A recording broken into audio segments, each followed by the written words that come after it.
Now let's take a look at this integral over here, how to integrate a function which is piecewise and also with a parameter s inside. Okay. So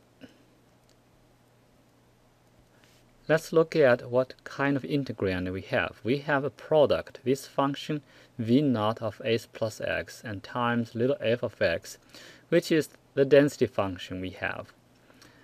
Look at the density function. It's 0 outside of this interval. So the first step, we can simply write down that phi of s, which is equal to, from negative infinity to positive infinity, this function over here, and times f of x dx. Since outside of this negative 1/4 and 3/4, this little f of x is 0, and inside is 1.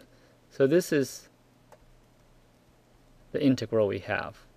Okay. Now we look at what kind of integrand we have. Let's sketch its graph because the function over here isn't really hard to sketch the graph. So this function over here, according to our definition, is s plus x if x is bigger than or equal to negative s. That's equivalent. And it's 0 if x is less than negative s. So if we sketch the graph over here, of course, we are integrating with respect to x. So we should graph this function over here. This is v0 of s plus x over here. How can we graph it over here? We see this is piecewise.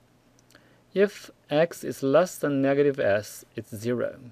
Now, s is a parameter, so negative s is another parameter. We don't know where it is, but we can just put it over here. Say this is negative s. So this is what we have. So less than negative s, we have simply this 0 value over here. Okay. Now, bigger than negative s, we have x plus s. That means the slope is 1. And you may say intercept is s over here, but it's easier to see that when x over here is negative s, the value is 0. So when x is negative s is 0, and then we have 45-degree slope. So this is the function we have for the integrand. Now, we have the point over here, negative 1/4 and 3/4. Of course, this is only just one situation, because negative s as a parameter can be anywhere. We have really 3 situations. This is just one situation. This situation means negative s over here is within negative 1/4 and 3/4. But we have other situations. We can have things like this. That negative s actually is way over here to the left, over here. And say negative 1/4 is over here. And then 3/4 is over here. In this case, then our integrand looks like this, 45-degree. Okay. So this is another case. Okay. And also we have the third case. And that's when negative s is somewhere over here. You may say, is that possible? Of course. If s is, say, negative 1, then negative s is 1, so it's going to be over here. So this is third case. And this is what we have for the function. And this is completely 0. And then at this point, 45-degree. And we can calculate this integral over here in all these 3 cases. If we look at the first one, in case 1 over here, let me call this function over here phi of s. And we can see the value of phi of s. By definition, it's the integral of this function over this interval. But by geometrical interpretation, this is simply the area. And we see this place over here, this length over here is 3/4 minus s, which is 3/4 plus s. 45 degrees, so base is equal to the height. And the area is simply 1/2, and we have s plus 3/4 squared, half of the base times height. And in the second case, we can integrate it. This time, this is the integral over here, because that's integral. We can also simply use the area of the trapezoid. Okay, and over here at 1/4 is the average of these two bases, and times 1, and that's the value. So in case 2, that means when negative s is less than negative 1/4, we have phi of s over here is equal to 1/4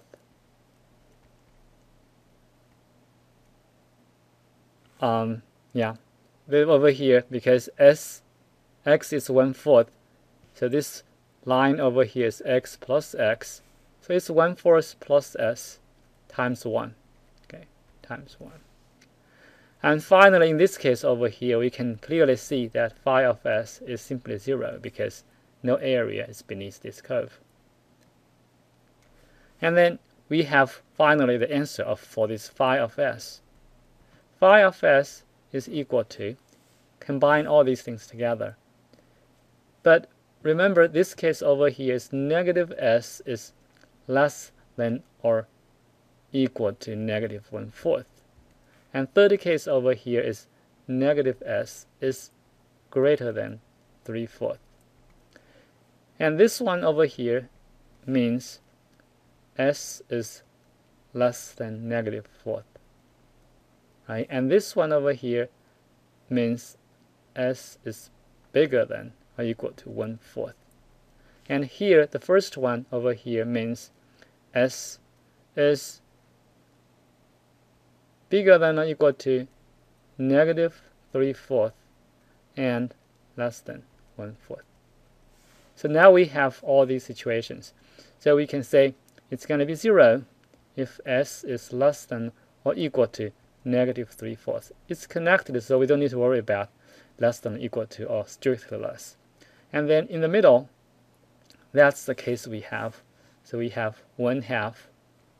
We simply have 1/2, and we have s plus 3/4 and squared, and that's when s is between 1/4 and negative 3/4. Finally, beyond 4th, we have over here s plus 1/4. To graph this function over here, we can simply draw another diagram. We can draw over here. But this time, the horizontal line over here is the s-axis, because we are drawing the function of phi of s. Right? And here is x, remember. This is x, and this is as well as x. So we are in a different coordinate system. Okay. So if this is negative 3/4, and here is going to be completely 0. Okay. And between this one over here, if we look at carefully, this is going to be a parabola. Now, if it's beyond 1/4,